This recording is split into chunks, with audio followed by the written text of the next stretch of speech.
The training function is interested in assessing the effectiveness of training programs. Training effectiveness refers to the benefits that a company and trainees receive from training. Benefits for trainees may include learning new skills or behaviors. Benefits for the organization can include increased sales and more satisfied customers. A training evaluation measures specific outcomes or criteria to determine if the benefits of the program exist.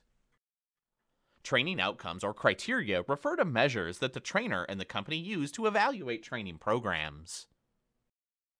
To determine the effectiveness of training, evaluation needs to occur. Training evaluation refers to the process of collecting the outcomes needed to determine whether training is effective. The information from the needs assessment should be used to develop an evaluation plan. Companies invest in training because learning creates knowledge. Often, it's this knowledge that distinguishes successful companies and employees from those who are not. Research summarizing the results of studies that have examined the linkage between training and human resource outcomes show that training provides extraordinary benefit to competitive advantage of organizations. The influence of training is largest for organizational performance outcomes and human resource outcomes, and weakest for financial outcomes. Strategic training is more strongly related to organizational outcomes when it's matched with the organization's business strategy and capital intensity. Training evaluation provides a way to understand the investments that training produces and provides information needed to improve training. Formative evaluation refers to the evaluation of training that takes place during program design and development. That is, formative evaluation helps to ensure that 1. The training program is well organized and runs smoothly, and 2. Trainees learn and are satisfied with the program. Formative evaluation provides information about how to make the program better. It usually involves collecting qualitative data about the program. Qualitative data includes opinions, beliefs, and feelings about the program. Formative evaluations ask customers, employees, managers, and subject matter experts their opinions on the description of the training content and objectives of the program design. The formative evaluation is conducted either individually or in groups before the program is made available to the rest of the company. Trainers may also be involved to ensure the time requirements of the program are met. As a result of formative evaluation, training content may be changed to be more accurate, easy to understand, or more appealing.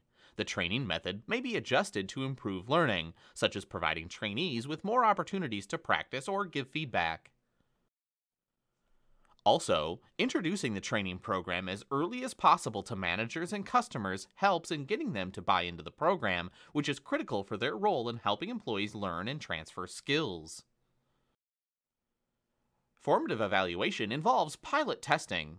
Pilot testing refers to the process of previewing the training program with potential trainees and managers or with other customers, persons who are paying for the development of the program. Pilot testing can be used as a dress rehearsal to show the program to managers, trainees, and customers. It should also be used for formative evaluation. Summative evaluation refers to an evaluation conducted to determine the extent to which trainees have changed as a result of participating in a training program. That is, have trainees acquired knowledge, skills, attitudes, behavior, or other outcomes identified in training objectives. Summative evaluation may also include measuring the monetary benefits, also known as return on investment or ROI, that a company receives from the program.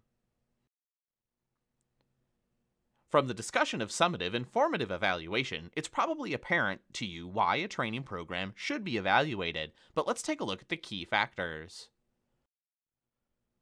To identify the program's strengths and weaknesses. This includes determining if the program is meeting the learning objectives, if the quality of the learning environment is satisfactory, and if transfer of training to the job is occurring.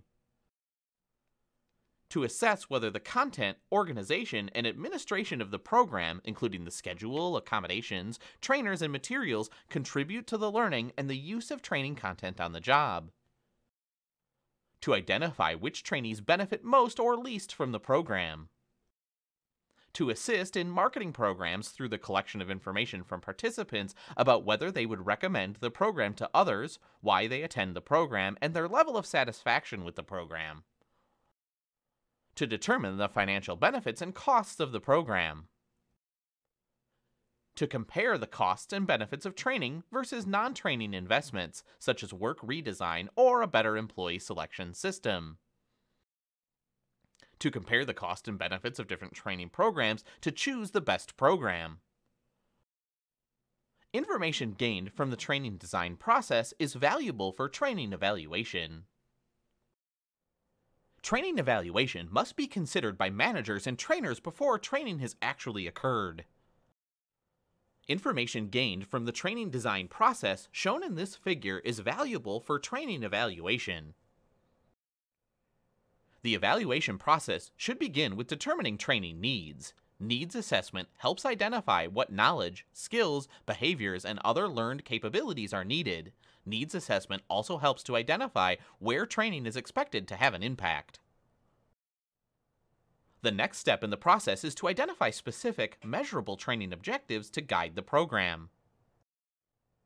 The more specific and measurable these objectives are, the easier it is to identify relevant outcomes for evaluation. If the needs assessment was done well, the stakeholders' interests likely overlap considerably with the learning and program objectives. Once the outcomes have been identified, the next step is to determine an evaluation strategy. Planning and executing the evaluation involves previewing the program, formative evaluation, as well as collecting training outcomes based on the evaluation design. The results of the evaluation should also be used to encourage all stakeholders in the training process to design or choose training that helps the company meet its strategy. The 6 categories of training outcomes, reaction outcomes, learning or cognitive outcomes, behavior and skill-based outcomes, effective outcomes, results, and return on investment.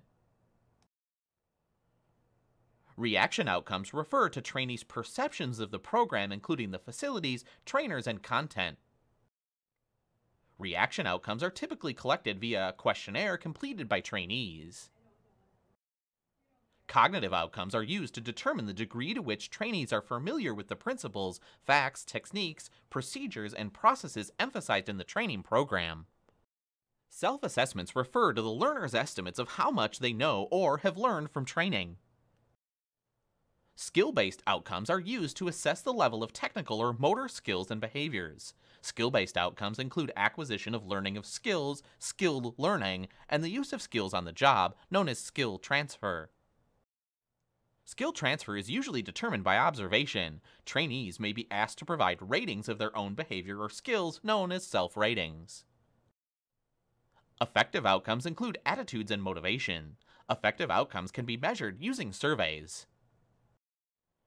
Results are used to determine the training program's payoff for the organization. Return on investment, or ROI, refers to comparing the trainee's monetary benefits with the cost of the training. Appropriate training outcomes need to be relevant, reliable, discriminative, and practical. Criteria relevance refers to the extent to which training outcomes are related to the learned capabilities emphasized in the training program. The learned capabilities required to succeed in the training program should be the same as those required to be successful on the job. Criterion contamination refers to the extent that training outcomes measure inappropriate capabilities or are affected by extraneous conditions. Criteria may also be deficient. Criterion deficiency refers to the failure to measure training outcomes that were emphasized in training objectives. Reliability refers to the degree to which outcomes can be measured consistently over time. Discrimination refers to the degree to which trainees' performance on the outcome actually refers to true differences in performance. Practicality refers to the ease to which the outcome measures can be collected. One reason companies give for not including learning, performance, and behavior outcomes in their evaluation of training programs is that collecting them is too burdensome. There are a number of reasons why companies don't evaluate training. Learning professionals report that access to results and the tools needed to obtain them are the most significant barriers. Access to results is often determined by the extent to which managers and leaders understand the need for evaluation and support it. From our discussion of evaluation outcomes and evaluation practices, you may have mistaken impressions that it's necessary to collect all 5 levels of outcomes to evaluate a training program. While collecting all 5 levels of outcomes are ideal, the training program objectives determine which ones should be linked to the broader business strategy. It's important to recognize the limitations of choosing to measure only reaction and cognitive outcomes. Remember that for training to be successful, learning and transfer of training must occur. Which training outcome measure is best? The answer depends on the training objectives. How long after training should outcomes be collected? There's no accepted standard for when the different training outcomes should be collected. In most cases, reactions are usually measured immediately after training. Negative transfer is evident when learning occurs but skills, effective outcomes, or results are less than at pre-training levels. This discussion of evaluation designs begins by identifying the alternative explanations that the evaluator should attempt to control for. Threats to validity refer to factors that will lead an evaluator to question either the believability of the study results or the extent to which the evaluation results are generalizable to other groups of trainees and situations. The believability of study results refer to internal validity. These characteristics can cause the evaluator to reach the wrong conclusions about training effectiveness. An evaluation study needs internal validity to provide confidence that the results of the evaluation, particularly if they're positive, are due to the training program and not to another factor. Because trainers often want to use evaluation study results as a basis for changing training programs or demonstrating that training does work, it's important to minimize the threats to validity. One way to improve the internal validity of a study result is to first establish a baseline or pre-training measure of the outcome. Internal validity can be improved by using a control or a comparison group. The Hawthorne effect refers to employees in evaluation studies performing at a high level simply because of the attention they're receiving. A random assignment refers to assigning employees to the training or comparison group on the basis of chance alone. A number of different designs can be used to evaluate training programs. The pre-test post-test refers to an evaluation design in which both pre-training and post-training outcome measures are collected. The pretest post-test with comparison group refers to an evaluation design that includes trainees and a comparison group. Time series refers to an evaluation design in which training outcomes are collected at periodic intervals both before and after training. The strength of this design can be improved by using reversal, which refers to a time period in which participants no longer receive the training intervention. A comparison group can also be used with time series designs. The time series design is frequently used to evaluate training programs that focus on improving readily observable outcomes such as accident rates, productivity, and absenteeism that vary over time. The Solomon 4-group design combines the pre-test post-test comparison group and the post-test only control group design. There is no one appropriate evaluation design. An evaluation design should be chosen based on an evaluation of factors. Cost-benefit analysis is the process of determining the economic benefits of a training program using accounting methods that look at training costs and benefits. Training cost information is important for several reasons. To understand total expenditures for training, including direct and indirect costs. To compare the costs of alternative training programs, To evaluate the proportion of money spent on training development, administration, and evaluation, as well as to compare money spent on training for different groups of employees, like exempt or non-exempt employees, for example, and to control costs. There's an increased interest in measuring the ROI of training and development programs because of the need to show the results of these programs to justify funding and to increase the status of the training and development function. Most trainers and managers believe that there's a value provided by training and development activities, such as productivity or service improvements, cost reductions, time savings, and decrease employee turnover. However, it's important to keep in mind that ROI is not a substitute for other program outcomes that provide data regarding the success of a program based on trainees' reactions and whether learning and transfer of training have occurred. However, ROI is also useful for forecasting the potential value of a new training program, choosing the most cost-effective training method by estimating and comparing the costs and benefits of each approach. The process of determining ROI begins with an understanding of the objectives of the training program. Plans are developed for collecting data related to measuring these objectives. The next step is to isolate, if possible, the effects of training from other factors that might influence the data. Choosing evaluation outcomes and designing an evaluation that helps isolate the effects of training.